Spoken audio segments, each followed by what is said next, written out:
أهلا بك في دبي.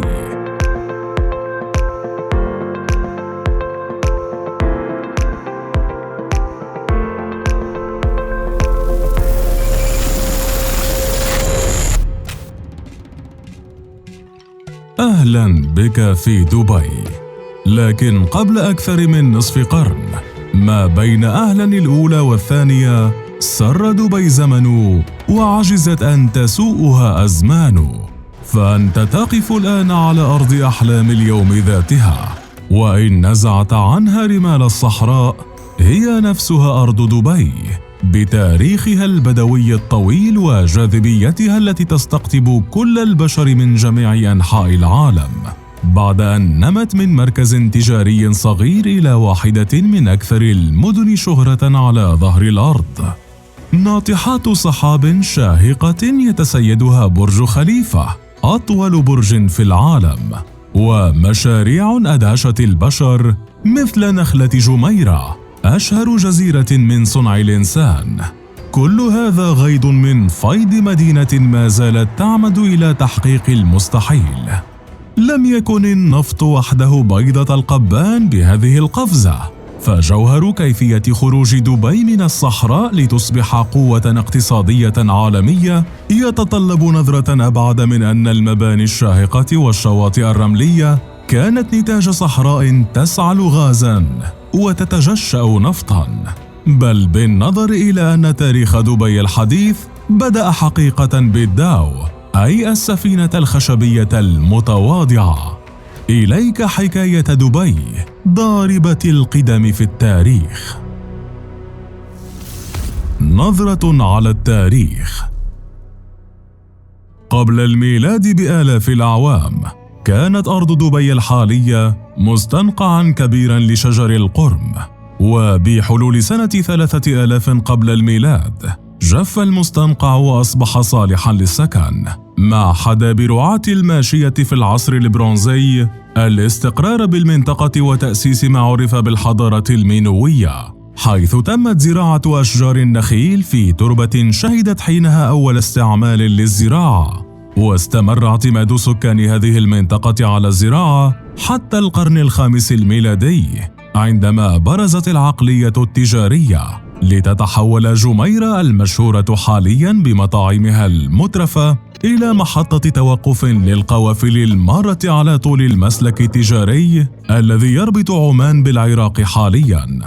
ولم يذكر اسم دبي في أي مصدر تاريخي حتى عام 1095 ميلادية في كتاب لعالم الجغرافيا العربي الأندلسي أبو عبيد الله البكري. وكان السكان حينها يكسبون قوت يومهم من الصيد البحري والغوص لصيد اللؤلؤ وبناء القوارب، حتى عام 1793 عندما تسلمت السلطة قبيلة بني ياس التي استقرت في أبو ظبي، وكانت دبي تابعة لها حينذاك. وفي أوائل القرن التاسع عشر بدأت دبي تعرف باسم المدينة المسورة جراء التحصينات الكبيرة فيها، إضافة لبناء قلعة الفهيدي التي تحولت لمتحف دبي اليوم. ومع حلول عام 1833 قاد مكتوم بن بطي المنتمي إلى قبيلة بني ياس أتباعه إلى شبه جزيرة الشندغ عند مصب خور دبي، وهناك تم إعلان استقلال دبي عن أبو ظبي، وأصبحت دبي منذ ذلك الحين بلداً للصيد البحري. ورغم أن سلالة آل مكتوم ما زالت تحكم دبي حتى اليوم، إلا أن تغييرات كبيرة في عقلية إدارة دبي بدأت منذ عام 1894 عندما ازدهرت التجارة بفضل قوانين تعفي المغتربين من دفع الضرائب، ما أدى إلى تدفق هائل من العمال الأجانب، بالتزامن مع تحول دبي إلى قبلة للتجار الهنود والباكستانيين. لكن النجاح التجاري الكبير لدبي لم يحل دون استمرار الاعتماد على الصيد والتجارة والغوص لصيد اللؤلؤ.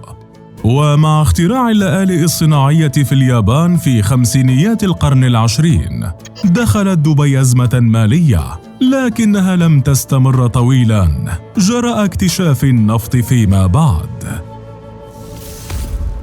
صعود دبي. يبدو أن فهم كيفية خروج دبي من عباءة الصحراء لتصبح أحد أشهر وأغنى وأكثر مدن العالم تطوراً يتطلب النظر إلى أبعد من اكتشاف النفط عام 1966 وتحديداً إلى عقلية إدارة العمل بالداو، أي السفينة الخشبية المتواضعة، إذ ارتبط صعود دبي ارتباطاً جوهرياً بالعقلية التجارية للقبائل البدوية التي اعتبرت أرض دبي موطناً لقرون، وكانت مراكبهم الشراعية لا تزال تتدفق في المياه حول المدينة. ومنذ ذلك الحين أسهمت عقلية التجار في ازدهار المدينة عبر المراكب الشراعية الخشبية التقليدية الضخمة التي تزدحم في الخور. ومن خلال هذه المراكب والبضائع التي تحملها تم وضع الأسس للمدينة الحديثة التي تقف شاهقة الارتفاع في الأفق اليوم. ومع وصول الشيخ راشد بن سعيد آل مكتوم إلى الحكم، بدأ تحول مدينة دبي من مجمع صغير مكون من المستوطنات بالقرب من خور دبي إلى مدينة عصرية ومركز تجاري، إذ شملت المشاريع الكبرى حينها ميناء راشد وميناء جبل علي والأحواض الجافة العالمية في دبي، وتوسيع خور دبي ومركز دبي التجاري العالمي. ويبقى المصور رامي شوكلا الذي قدم من الهند عام 1965 أبرز الشهود على تحولات دبي، عندما وثقها بكاميرته و50 فيلما داخلها لينتج صورا عن دبي حينها، حيث لم تكن هناك طرق معبدة ولا مياه جارية ولا كهرباء، بل كانت حياة بسيطة للغاية. وربما ما زالت أشهر صورة التقطها شوكلا صور شيوخ الإمارات المؤسسين للدولة في ديسمبر عام 1971 لتوثق بداية صعود دبي لتصبح روح الاتحاد بين الإمارات العربية. كيف عمروا دبي؟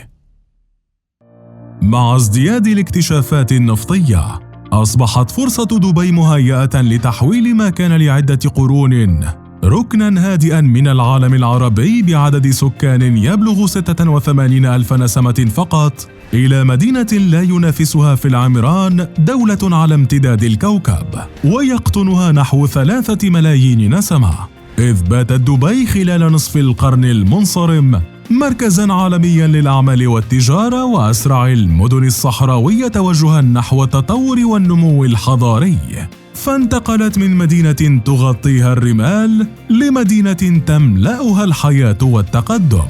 وهذا بطبيعة الحال لم يحدث بين ليلة وضحاها، حيث مرت دبي بمراحل بناء وتطوير وفق مخطط يقوم بداية على تركيز استثمار واردات النفط لتطوير البنية التحتية لدبي وتشييد مختلف المرافق والطرق، إضافة إلى شبكة اتصالات ومواصلات حديثة ووضع حلول لمشاكل كانت تؤرق المدينة فيما قبل، وبينها عدم وصول المياه إلى أطراف المدينة جراء ارتفاع درجات الحرارة.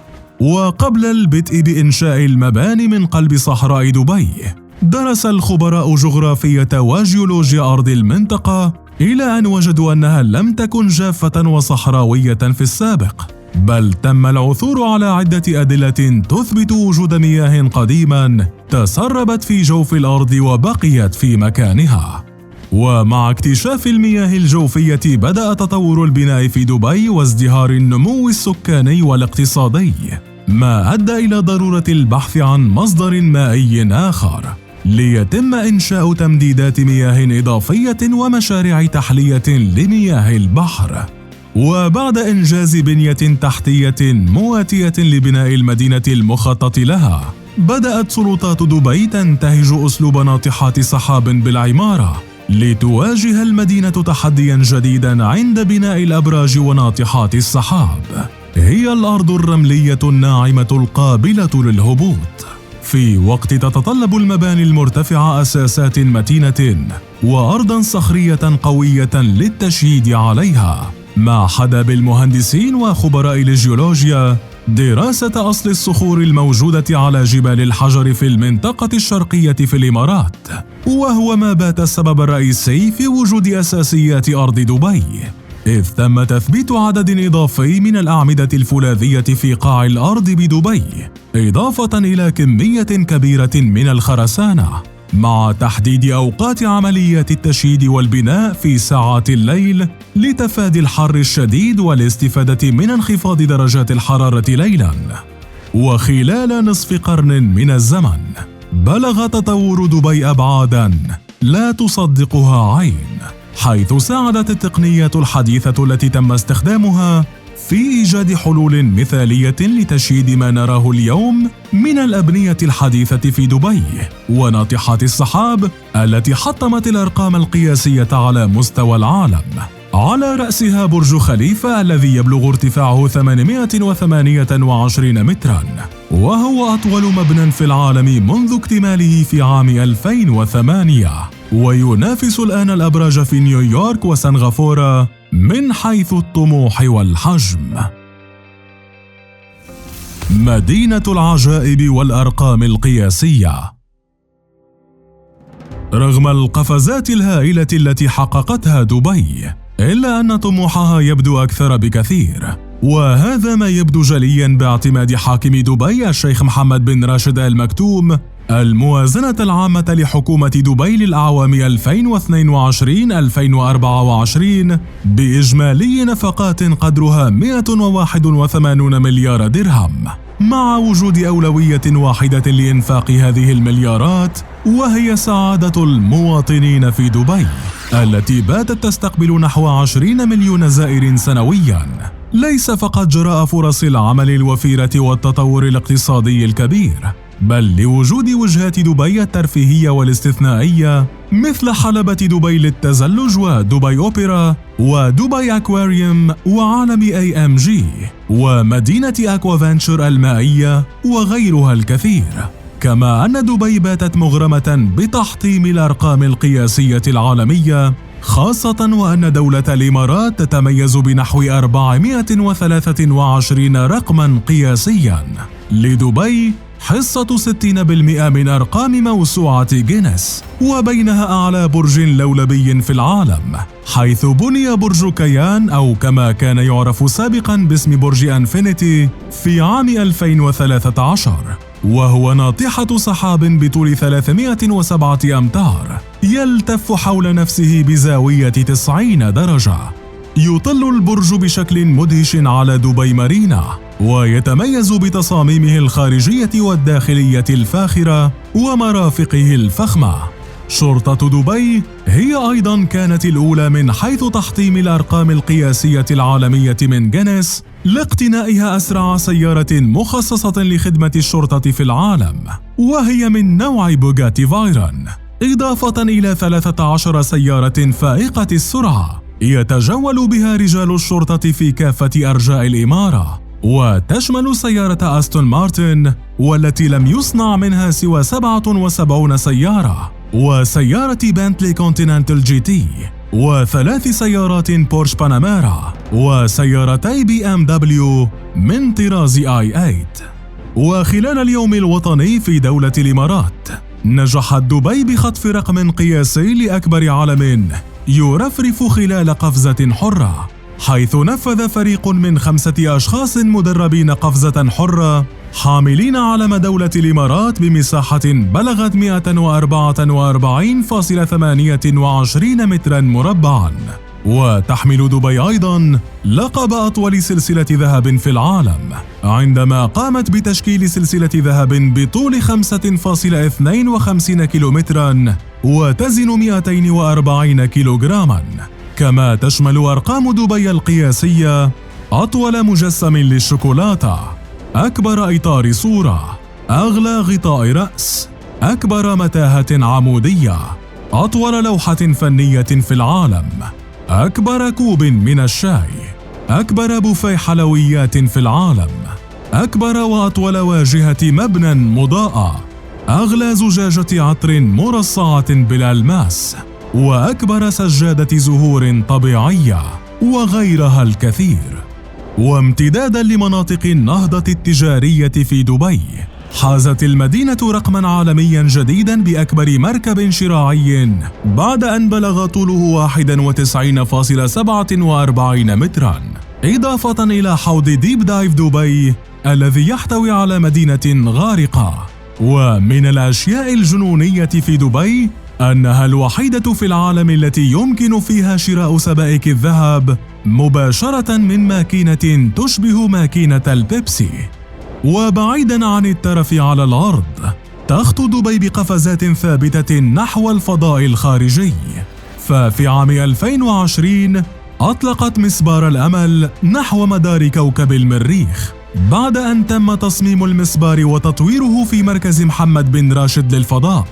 كما وضعت دبي خططاً ضمن مخطط إماراتي أكبر لغزو الفضاء والوصول إلى القمر قبل التوجه إلى المريخ لاستيطانه خلال العقود المقبلة. فإذا كانت دبي قد حققت هذا الانقلاب الجذري خلال 50 عاماً، من صحراء إلى أكثر مدن العالم تطوراً وترفاً، فكيف سيكون حالها بعد نصف قرن آخر؟